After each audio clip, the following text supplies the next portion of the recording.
Te mando un fuerte saludo, querido compañero de trabajo, estimado administrativo, padre de familia, querido alumno. Estamos nosotros en esta contingencia y por ese motivo voy a hacer esta serie de videos que, a pesar de que estemos en vacaciones, voy a seguir laborando, voy a seguir trabajando e invitándolos a que sigamos en esta perspectiva que es de tipo intelectual, para que nosotros podamos crecer en este ámbito que es del conocimiento. Y precisamente nosotros estamos viendo toda esta situación de Santo Tomás de Aquino. Ya vimos a San Agustín, que precisamente en la situación de estética estábamos nosotros viendo, estudiando y un poco profundizando toda esta realidad que se tiene de estos grandes doctores de la iglesia, y que es un deleite el el leerlos. Es tan bonito, tan de veras ilustrativo esta situación que se tiene en el ámbito de la filosofía, y que es un privilegio, ¿no? Es un privilegio ver estos autores, estos pensadores principalmente. Y ahorita precisamente voy a buscar una obra, que es magnífica. Voy a buscarla.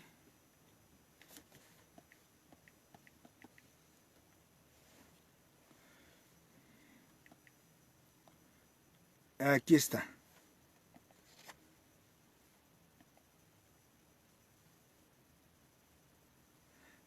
Aquí está la obra. Esta obra, que es una de las grandes obras de San Agustín, las obras filosóficas, los soliloquios, las confesiones de él mismo, el libro del maestro, acerca del orden, acerca del libro de la felicidad, de todas estas cuestiones que son tan bonitas, tan hermosas, que, vuelvo a repetirlo, es un verdadero deleite cuando uno las lee. Son para estos días que se está de vacaciones, las tienen los alumnos en la classroom, la tienen ahí, y es para que las aprovechen, ¿no? Principalmente estos grandes pensadores que nosotros tenemos, y que ya los vamos a dejar porque vamos a pasar a la época medieval, que siempre hay que seguir avanzando en el conocimiento y en esta situación. Y aquí tenemos una de las grandes obras. A ver, déjenme nada más ubicarla para leer, por lo menos aunque sea un pequeño fragmento, porque voy a explicar ahorita precisamente las 5 vías de Tomás de Aquino.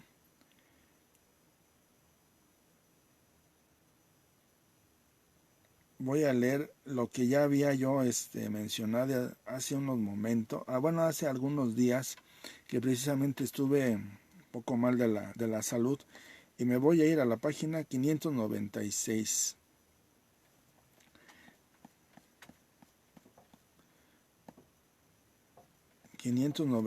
Me voy a ir a esta página para que pueda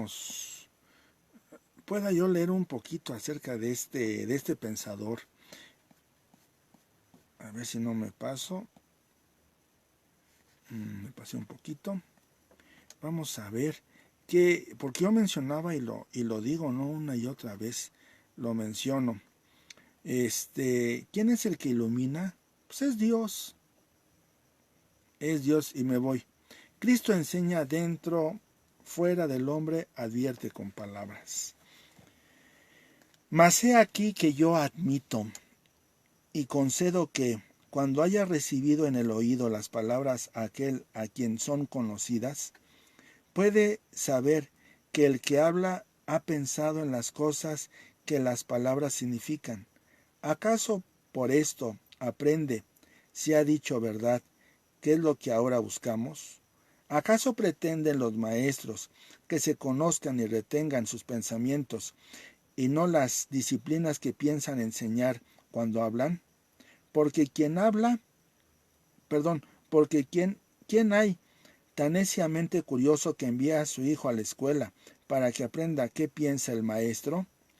Mas una vez que los maestros han explicado las disciplinas que profesan enseñar, las leyes de la virtud y de la sabiduría, entonces los discípulos consideran consigo mismos si han dicho cosas verdaderas, examinando según sus fuerzas aquella verdad interior. Entonces es cuando aprenden y cuando han reconocido interiormente la verdad de la lección. Alaban a los maestros, ignorando que elogian a los hombres doctrinados más bien que a doctores. Sí, con todo ellos mismos saben lo que dicen. Mas se engañan los hombres en llamar maestros a los que no lo son, porque la mayoría de las veces no media ningún intervalo entre el tiempo de la locución y el tiempo del conocimiento, y porque advertidos con la palabra del profesor aprenden pronto, interiormente piensan haber sido instruidos por la palabra exterior del que enseña. Mas en otro tiempo discutiremos si Dios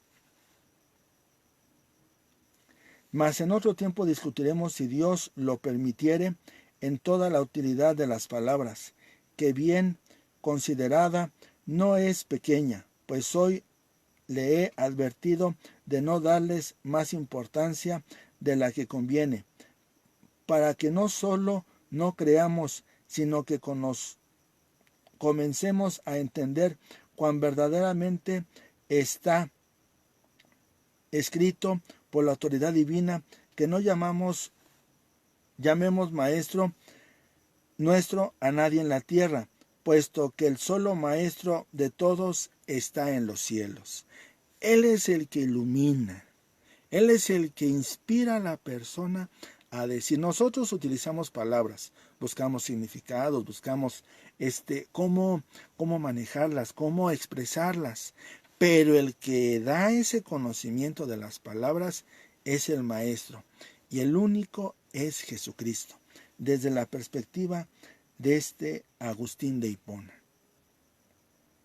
Eso es lo importante, eso es lo necesario, eso es lo que cuando yo era estudiante me cautivó de este libro, de toda la obra agustiniana, el maestro.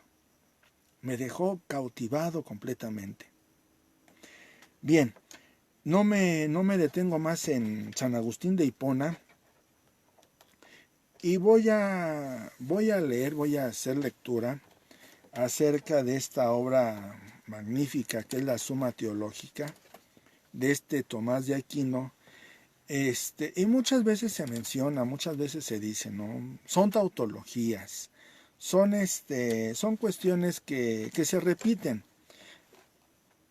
Hago una pequeña mención de esta palabra tautología.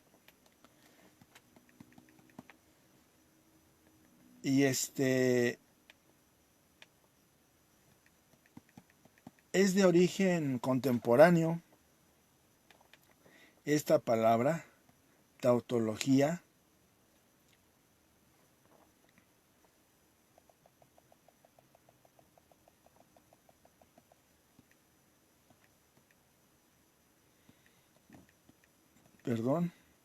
Tautología, autor.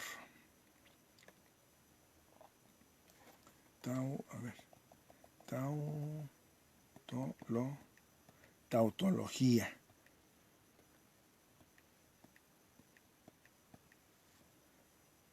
A ver, vamos a ver. Es Peirce. Peirce es el autor de esta palabra, tautología. Su autor fue el filósofo y científico norteamericano Charles Sanders Peirce, también conocido como el máximo representante de la semiótica moderna, y la publicó a mediados de 1880. Esa es lo que es tautología. En lógica proposicional Una tautología es una fórmula bien formada que resulta verdadera para cualquier interpretación, es decir, para cualquier asignación de valores de verdad que se haga a sus fórmulas. A sus fórmulas atómicas, la construcción de una tabla de verdad, de un método efectivo para determinar si una fórmula cualquiera es una tautología o no. Y se utiliza más que todo en las tablas de verdad. Aquí las tautologías.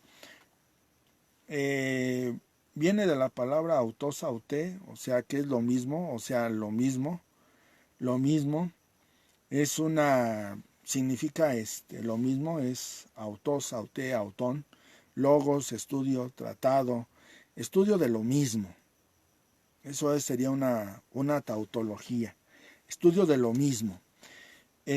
Cuando yo digo que es una tautología o que está diciendo lo mismo, desde esta perspectiva, es porque ya leí toda la obra, es porque ya la comprendí y porque intuyo o deduzco que es una repetición. Y no es una repetición. Eso lo dejo bien en claro. No es una repetición. Sigue un método absolutamente científico. Parte de la realidad es un proceso de abstracción. Parte de la realidad hace la conceptualización y regresa otra vez a la realidad, universalizándola y haciendo ciencia. Este autor, Tomás de Aquino. Y ahorita lo vamos a ver con las 5 vías tomistas. Por eso es arriesgado, ¿no? A veces mencionar. Este autor es de tal forma. Por ejemplo, Nietzsche, que yo dijera, Nietzsche ataca a Dios. No, más bien desde mi perspectiva, que ya leí la obra nietzscheana, así habló Zaratustra, la Gaia Ciencia, Más allá del bien y del mal, Ecce Homo, todas estas obras, Humano demasiado humano, ya las leí, y yo lo que denoto, se rescatan muchas cosas de Nietzsche, se rescatan muchas, es un autor bastante valioso porque se rescata, se ve el pietismo en el que él está viviendo, su familia en la que se está desarrollando Friedrich Nietzsche, y se ve totalmente que es un pietismo, ¿no? Es una religión bastante cerrada, perdón, bastante cerrada, y que tiene esa situación, ¿no? De castigo. Entonces, siempre al autor hay que ubicarlo en su contexto. ¿Y por qué digo que respeto a Nietzsche y que tiene bastantes cosas muy valiosas? El rescate del ser humano. Eso es algo valiosísimo, de mucho valor. Es una importancia la que yo le doy a Nietzsche impresionante, o Feuerbach, Schopenhauer. Todos estos autores rescatan ese humanismo, que ya no se proyecte como lo hacen las distintas religiones, sin afectar a nadie. ¿Quién crea las religiones al final de cuentas? Pues el ser humano. Y para la siguiente sesión voy a tener aquí un diccionario de religiones y un manual de religiones. ¿Y quién las ha creado? ¿Quién las ha hecho? El mismo ser humano, ¿no? Por unirse a Dios, por encontrarse con Dios. Hay algo que digo del libro del Génesis, que es algo en el capítulo 1 y en el capítulo 2 del libro del Génesis, lo hizo a su imagen y semejanza. ¿Quién es Dios? No lo podemos conocer. Solamente hacemos elucubraciones. Tratamos de decir, y esto lo hablo yo ahorita como teólogo, tratamos de descubrir quién es Dios desde una perspectiva catafática, es decir, de una teología positiva o de una teología apofática, ¿no? Contemplativa, que tiene mucho la Iglesia Ortodoxa, la contemplación. Ahí tenemos contemporáneo, más o menos aproximadamente, si no mal me equivoco, Gregorio de Palamas, este pensador también que de la Iglesia Ortodoxa, que tiene esta línea que es totalmente de tipo que, pues apofático, ¿no? y que también es válida, que es válida también.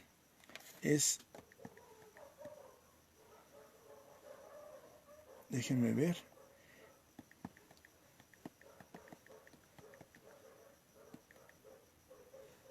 Aquí está, teólogo, ¿no? De 1296, 1296, perdón si no lo pronuncié bien, nacido en Constantinopla, y falleció el 14 de noviembre del 1356, contemporáneo casi de este Tomás de Aquino. Pero uno lo hace desde una perspectiva de descubrir a Dios, o tratar de saber quién es Dios desde una perspectiva catafática, es decir, teología positiva, y el otro desde una teología apofática, de contemplación, de admiración. Los dos, ¿no?, están en ese juego, y que es importante destacarlo. Y Nietzsche, ¿qué menciona? Yo menciono, lo digo, aunque lo hable en Así habló Zaratustra, Dios ha muerto. Más bien es la religión que le mostraron, los lentes de la religión que le mostraron a Nietzsche para decir quién es Dios, o cómo es Dios, o cuál es la vivencia de Dios. Ese es su gran problema, ¿no? Vuelvo a repetirlo. Conozco la obra de Nietzsche bastante bien. Leí sus libros, sus obras, Feuerbach, Schopenhauer, de Marx. Pero yo lo que veo es la religión, ¿no? La religión en la cual están metidos. Inclusive Marx se inspira mucho en los Hechos de los Apóstoles para crear un comunismo. Entonces es necesario, hago esta mención, esta pequeña aclaración. Todos los autores, no puedo negar inclusive autor que ataca, ¿no?, Proudhon. También se rescata muchas cosas que son rescatables, bastantes. Hay que ver las consecuencias, lo que se da en esta situación. Pero sí, vuelvo a decirlo, ¿no? Y lo repito porque lo he escuchado bastantes veces desde que yo era estudiante. Son tautologías. Es porque ya conozco bien toda la obra, y puedo decirlo con argumentos. Yo no puedo decir, y dice Nietzsche, más allá del bien y del mal, admira a Jesucristo, lo admira en esta obra, más allá del bien y del mal. Lo admira completamente Nietzsche, ¿no? E inclusive a los sacerdotes los llama bastardos en la obra Ecce Homo. Son situaciones, son perspectivas que se ven y que es importante. Todo autor se puede rescatar, ¿no? Lo positivo, lo que construye al ser humano.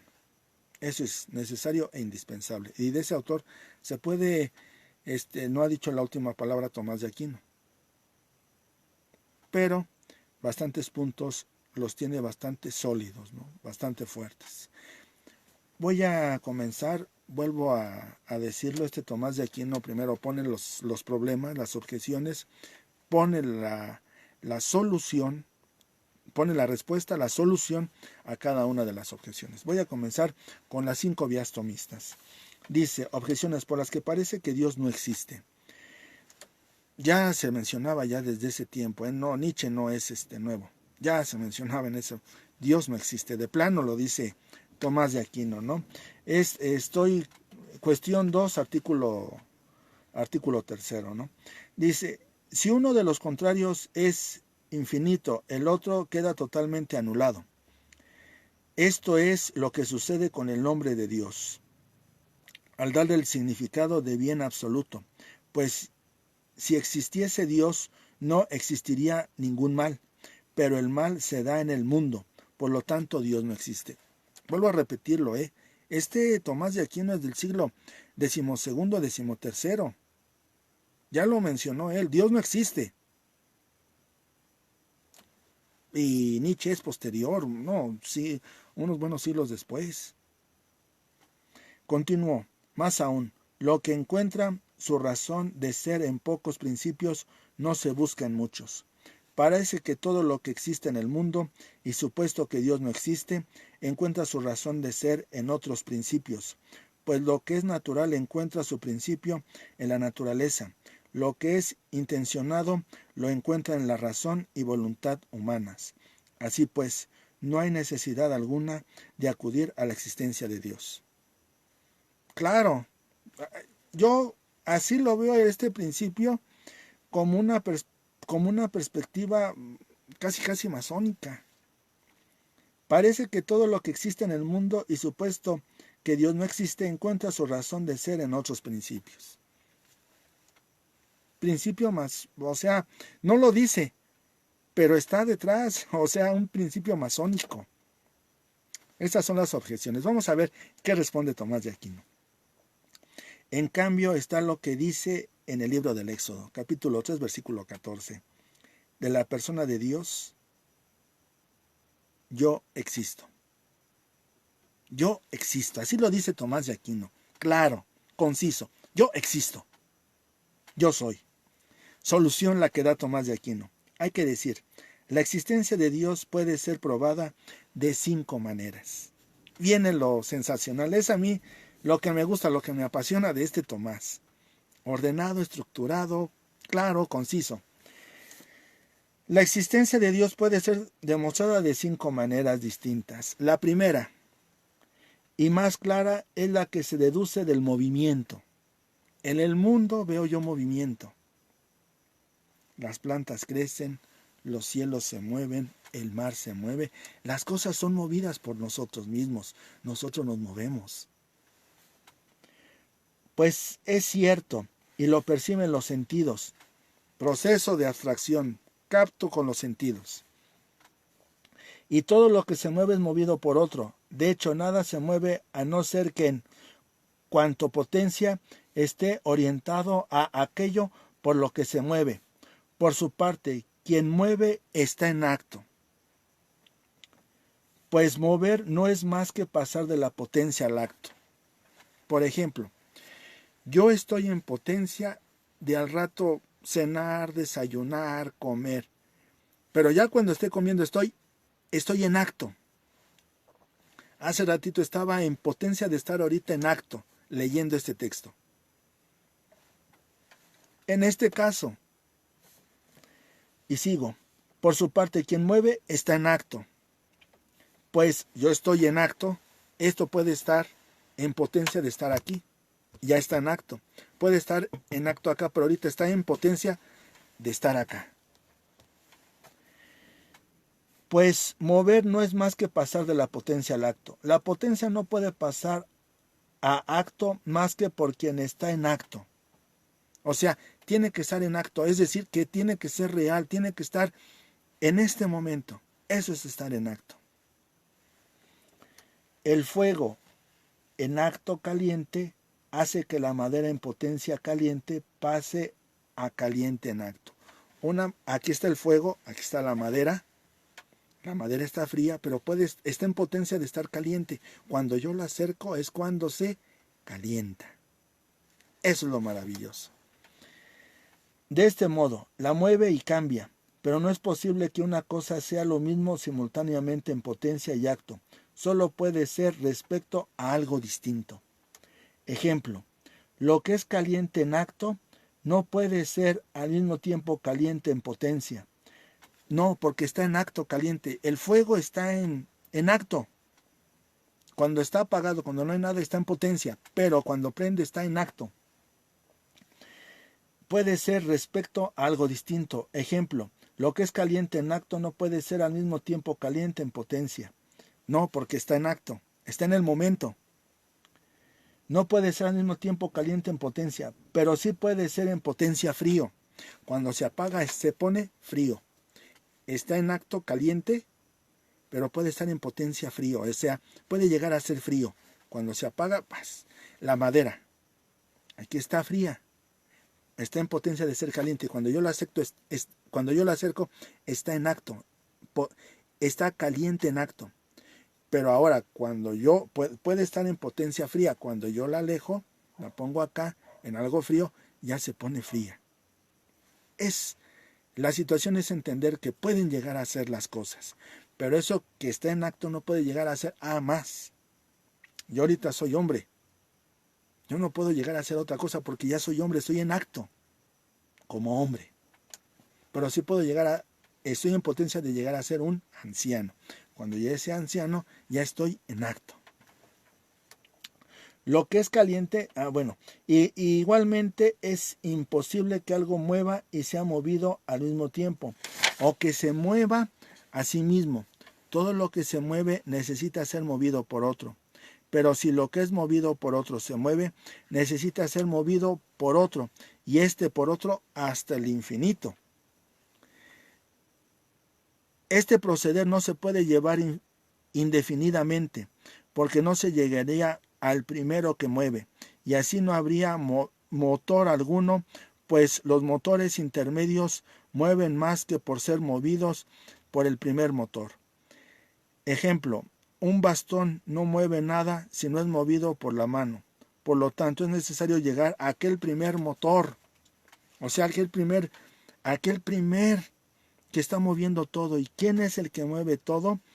Recordemos que es una perspectiva católica, que es la época medieval todavía. En todos reconocen a Dios, es decir, al Ser Supremo. Segundo, la segunda es la que se deduce de la causa eficiente, pues nos encontramos que en el mundo sensible hay un orden de causas eficientes. Sin embargo, no encontramos ni es posible que algo sea causa eficiente de sí mismo, pues sería anterior a sí mismo, cosa imposible. El traje no es traje por sí mismo, sino la causa eficiente, ¿quién es? El sastre. En las causas eficientes no es posible proceder indefinidamente, porque en todas las causas eficientes hay orden. La primera es causa de la intermedia, y ésta sea una o múltiple, lo es de la última. Puesto que si se quita la causa desaparece el efecto. No puede haber traje sin sastre. Esa es su causa eficiente, el sastre. No se daría tampoco ni la última ni la intermedia. Si en las causas eficientes llevásemos hasta el infinito este proceder, no existiría la primera causa eficiente. ¿Quién es la primera causa eficiente? Por lo tanto, es necesario admitir una causa eficiente primera. ¿Quién es? Dios. Primera, movimiento. Segunda, causa eficiente.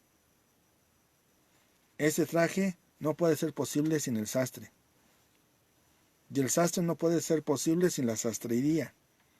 Y la sastrería no puede ser posible sin el edificio. Y el edificio no puede ser posible sin los albañiles. Los albañiles no es posible, ¿verdad?, sin la constructora. La constructora no puede ser posible sin el dueño. Y así indefinidamente. ¿Quién es causa eficiente de todo? Dios, el ser. Parte de la realidad, conceptualiza otra vez a la realidad, pero universaliza y llega a la causa primera de toda la realidad, Dios, o el ser. Sigo. La tercera es la que se deduce a partir de lo posible y de lo necesario. Y dice, encontramos que las cosas pueden existir o no existir, pues pueden ser producidas o destruidas, y consecuentemente es posible que existan o que no existan. Es imposible que las cosas sometidas a tal posibilidad existan siempre, pues lo que lleva en sí mismo la posibilidad de no existir en un tiempo no existió. Sí, pues todas las cosas llevan en sí mismas la posibilidad de no existir, hubo un tiempo en que nada existió, es decir, nada. Pero si esto es verdad, tampoco ahora existiría nada, puesto que lo que no existe no empieza a existir más que por algo que ya existe. Si pues nada existía, es imposible que algo empezara a existir. En consecuencia, nada existiría, y esto es absolutamente falso. De la nada, nada hay. Tiene que haber alguien o algo tan poderoso que produzca lo que nosotros vemos. Luego, no todos los seres son solo posibilidad, sino que es preciso algún ser necesario. Todo ser necesario encuentra su necesidad en otro, o no la tiene. Por otra parte, no es posible que en los seres necesarios se busque la causa de su necesidad, llevando este proceder indefinidamente, como quedó probado al tratar las causas eficientes. Por lo tanto, es preciso admitir algo que sea absolutamente necesario. Vuelvo a repetirlo como hace ratito lo vimos, ¿no? El sastre, el traje, sastre, sastrería, edificio, albañil, así. Tiene que haber algo necesario, algo que sea fundamental. El único que puede producir las cosas de la nada es el ser. Y el ser no es una persona, no, va algo más allá desde un ámbito metafísico. Va algo más que trasciende las cosas y la realidad. Por lo tanto, es preciso admitir algo que sea absolutamente necesario, cuya causa de su necesidad no esté en otro, sino que él sea causa de la necesidad de los demás. Todos le dicen Dios o ser. Y me remito aquí. Éxodo capítulo 2, versículo 14. Yo existo, yo soy. Cuarta, se deduce de la jerarquía de valores que encontramos en las cosas, pues nos encontramos que la bondad, la veracidad, la nobleza y los otros valores, la belleza, se dan en las cosas, en unas más y en otras menos. Pero este más y este menos se dice de las cosas en cuanto se aproximan más o menos a lo máximo. Así, caliente se dice de aquello que se aproxima más al máximo calor. Hay algo, por tanto, que es muy veraz, muy bueno, muy noble, muy bello, y en consecuencia es el máximo ser, pues las cosas que son sumamente verdaderas son seres máximos, como se dice en el segundo libro de la Metafísica. Como quiera, en cualquier género, lo máximo se convierte en causa de lo que pertenece a tal género. Así el fuego, que es el máximo calor, es causa de todos los calores, como se explica en el mismo libro. Del mismo modo, hay algo que en todos los seres es causa de su existir, de su bondad, de cualquier otra perfección. Es decir, ¿quién es el que contiene todo lo máximo, todo lo bello, todo lo noble, todo? Es, y lo dice ahí, se le llama Dios, o ser, como le denominó Aristóteles. Aristóteles para mí ya casi descubría a Dios, casi. Ya estaba un poquito por descubrirlo, o por algo de descubrir de Dios, porque Dios es mucho más amplio. La quinta, se deduce a partir del ordenamiento de las cosas. Pues vemos que hay cosas que no tienen conocimiento, como son los cuerpos naturales y que obran por un fin. Esto se puede comprobar observando cómo siempre o a menudo obran igual para conseguir lo mejor, de donde se deduce que para alcanzar su objetivo no obran al azar sino intencionalmente. Las cosas que no tienen conocimiento no tienden al fin, sin ser dirigidas por alguien con conocimiento e inteligencia, como la flecha por el arquero. Por lo tanto, hay alguien inteligente por el que todas las cosas son dirigidas al fin. La llamamos Dios. Le llamamos Dios, perdón. Todos tendemos hacia un fin. Los árboles hacia arriba. El mar nunca va a tender. Bueno, en el caso de lo que son las nubes, que suba. Pero él tiende a ¿qué? A correr, evaporarse, ahí ya sería la cuestión química, a evaporarse y a condensarse en nubes. Pero es por una situación del sol. Todo tiende hacia un fin. Y el que ordena todo ese ordenamiento, esa magnificencia, ¿cómo lo denominamos? Desde la perspectiva de Tomás de Aquino, Dios. El ser, desde la perspectiva de Aristóteles. Bien, con esto doy por concluido esta situación de Tomás de Aquino. No puedo ahondar más, pero sí es importante que tú, querido alumno, querido padre de familia, querido compañero de trabajo, si gustas profundizar las obras de la Suma Teológica en